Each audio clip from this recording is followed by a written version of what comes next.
Hello, my name is तरुण अग्रवाल और मुझे काफ़ी एक्सपीरियंस है। मैंने जॉब भी करी हुई है, मैंने ट्रेडिशनल बिजनेस भी किया हुआ है और अभी मैं एक नेटवर्क मार्केटिंग का बिज़नेस कर रहा हूँ। जब मैं जॉब में था या फिर मैं बिज़नेस कर रहा हूँ तो हर एक टाइम में मतलब कुछ फेजेस आते हैं जिसमें आपका थोड़ा सा मोटिवेशन कम हो जाता है, कॉन्फिडेंस थोड़ा सा कम हो जाता है। तो बहुत सारे ऐसे जो फेजेस आते रहते हैं, चाहे जॉब हो चाहे बिजनेस हो। तो ऐसे कुछ जो फेजेस जो मेरे लाइफ में जब भी आते हैं तो मैं एक पर्टिकुलर एक स्टोरी है, जैपनीज फिश स्टोरी है, जिसको मैं बार बार ख्याल करता हूँ उसी स्टोरी का, एंड देन वो मेरे को कॉन्फिडेंस देती है अगेन दोबारा से उस काम को करने के लिए। सो ये जो जैपनीज फिश स्टोरी है इस वीडियो में यही मैं आपको बताना चाह रहा हूँ। चलिए स्टार्ट करते हैं। तो देखिए, जापान में क्या होता है कि जैपनीज जो हैं वो लोग मछलियाँ बहुत पसंद करते हैं खाने के लिए। तो वो लोग मछलियाँ बहुत ज़्यादा खाते हैं और जो वहाँ के जो मछुआरे हैं उन लोगों ने देखा कि यहाँ पर मछलियाँ खाने की, मछलियों की डिमांड बहुत ज़्यादा है, लेकिन हम लोग सप्लाई बहुत कम कर पा रहे हैं। तो डिमांड ज़्यादा है, सप्लाई कम है। तो उन्होंने देखा कि बहुत सारे कस्टमर्स हैं हमारे पास जो लोग मछलियाँ पसंद करते हैं और लेना चाहते हैं, बट क्या है कि हम लोग सप्लाई कम कर रहे हैं। वो सप्लाई कम क्यों कर रहे हैं, जब उन्होंने देखा तो उनको समझ में आया कि एक्चुअली जो समुद्र के अंदर जो वो जाते हैं मछलियाँ लेके आने के लिए, तो वो समुद्र के सिर्फ तट के पास ही जाते हैं और मछलियाँ लेकर आते हैं। तो उन्होंने सोचा कि अगर इस डिमांड को मीट करना है तो बहुत ज़्यादा सप्लाई मतलब मछलियाँ ज़्यादा लेके आनी पड़ेंगी। तो उसके लिए उन्होंने सोचा कि हमको समुद्र के थोड़ा सा अंदर जाना चाहिए, और ज़्यादा अंदर जाएंगे एक नाव से और बहुत खूब सारी मछलियाँ लेकर आएंगे।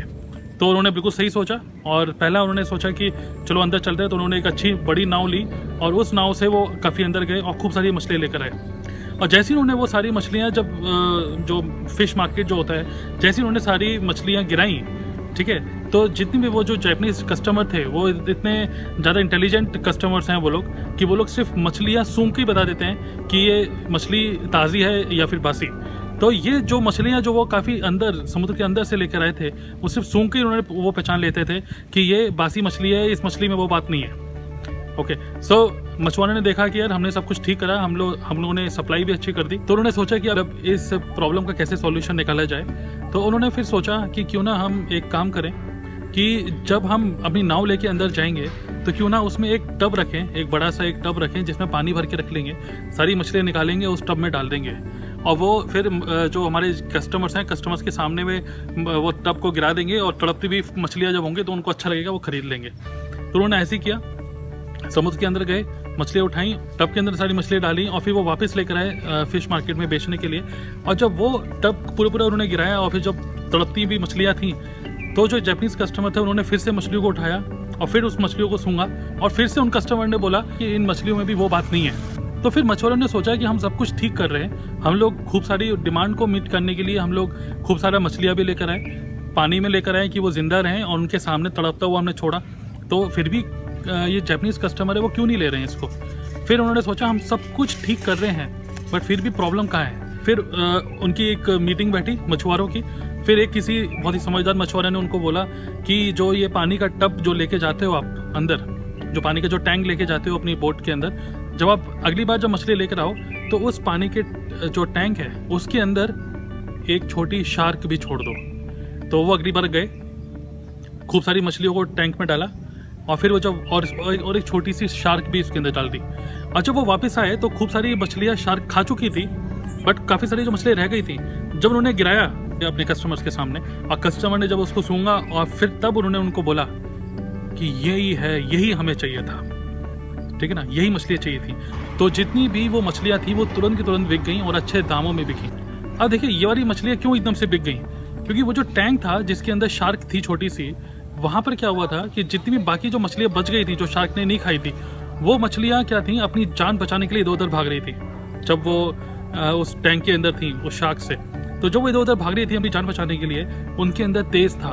तो जो जैपनीज कस्टमर थे उनको वही मछलियाँ चाहिए थी जिनके अंदर तेज है, ठीक है, जिनके अंदर वो तेजपन है, उनको वही एक्टिव मछलियाँ चाहिए थी खाने के लिए, जो उनको खाने में ज़्यादा अच्छी लगती। ये जो उनकी एक बिजनेस स्ट्रेटेजी थी मछुआरों की कि एक शार्क को छोड़ दो वहाँ पर, ये काम कर गई, ठीक है, क्योंकि वो उन मछलियों में तेज था। ये जो स्टोरी है इससे बहुत सारी चीज़ें लर्निंग होती हैं। तो पहली जो लर्निंग है इससे, वो लर्निंग ये है कि अगर आप एक बिज़नेस कर रहे हैं या फिर एक जॉब कर रहे हैं और आपको लगता है कि मैं सब कुछ ठीक कर रहा हूँ बट फिर भी मेरा काम नहीं चल रहा। मेरे से बहुत सारे लोग पूछते हैं कि सर मैं सब कुछ ठीक कर रहा हूँ बट मेरा बिजनेस क्यों नहीं चल रहा है। तो आपको लगता है कि आप सब कुछ ठीक कर रहे हैं बट अगर आपका काम नहीं चल रहा है तो आप अपने आप को एनालाइज करिए कि आप एक ऑब्जर्व करिए कि क्या चीज़ गलत हो रही है। अगर आप देखेंगे मछुआरों के हिसाब से देखें तो उन्होंने सोचा कि डिमांड मीट करने के लिए अंदर से मछलियाँ लेकर आए, लेकिन नहीं बिकी। अंदर फिर टैंक के अंदर मछली लेकर आए, फिर भी नहीं बिकी।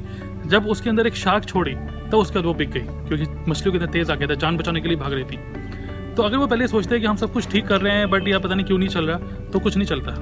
तो देखिए कुछ तो आप गलत कर रहे हैं। चीज़ को एनालाइज करिए कि क्या चीज़ गलत हो रही है और उसके हिसाब से अपने काम का करने का स्टाइल को चेंज करिए। जो दूसरी लर्निंग है वो ये है, जो बासी फिशेस थी, जो बासी मछलियाँ थी, वो मार्केट में डिमांड नहीं थी उनकी। कस्टमर ने उठाया, उन्होंने देखा ये बासी मछलियाँ हैं, ये मतलब डल मछलियाँ हैं, उन मछलियों को उन्होंने नहीं लिया। तो उन्होंने उसी मछलियों को लिया जिस मछलियों के अंदर तेज था, जब वो शार्क के साथ ही वो मछली अपनी जान बचाने के लिए इधर उधर भाग रही थी। तो इससे ये सीखने को मिलता है कि जब तक आपके अंदर तेज है, जब तक आपके अंदर वो एनर्जी है, वो पैशन है, और वो चीज़ जब दिखती है आगे, तो फिर मार्केट में आपकी वैल्यू हमेशा बनी रहेगी जब तक आपके अंदर वो तेज़ रहेगा। सो यूजुअली क्या होता है कि हम लोग अपनी जॉब में या अपने बिजनेस में या जो भी हम काम कर रहे होते हैं उसमें हमें कंफर्ट जोन में हम सेटल हो जाते हैं। अगर हम कंफर्ट जोन में सेटल हो जाते हैं, आपको नहीं पता चलता, बट स्लोली आपकी मार्केट में वैल्यू कम होती चली जाती है। अगर आपके अंदर तेज़ है, अगर आपके अंदर नॉलेज है, आपके अंदर स्किल्स हैं और आपके अंदर जुनून है वो काम करने का, तो आपका काम चाहे चले या ना चले, आपकी मार्केट में वैल्यू हमेशा रहेगी।